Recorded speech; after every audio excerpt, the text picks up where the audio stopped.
fact that Trump invited Putin to attack NATO, the fact that the House of Representatives is paralyzed by a captured Republican Party, and he thought that this was the time to murder Alexei Navalny. All that turns out to not be quite as simple as he thought.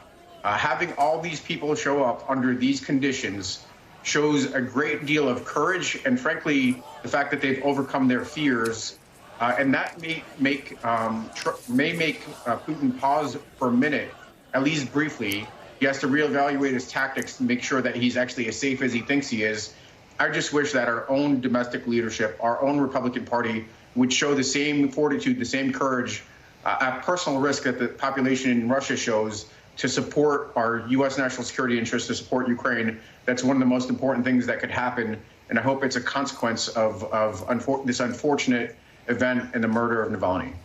Yeah, I mean, an extraordinary moment in our own politics, I think, that captures some of this is Mitch McConnell acknowledging in his retirement speech this week that his party isn't where he is on national security.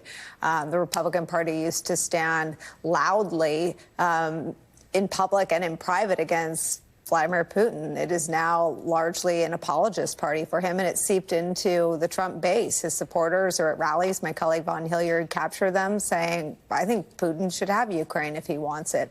A horrifying, horrifying thing to seep into our population. You're seeing a pattern, a consistent pattern, at least for me, 2020, 2022, 2023, these off-cycle special elections where the population is voting on the topic of democracy. We just need to continue to remind them what the stark difference is between the Putin view, assassination of his adversaries, and what Trump really wants to bring to the United States, and the prospect of a, frankly, of a democracy and a better union.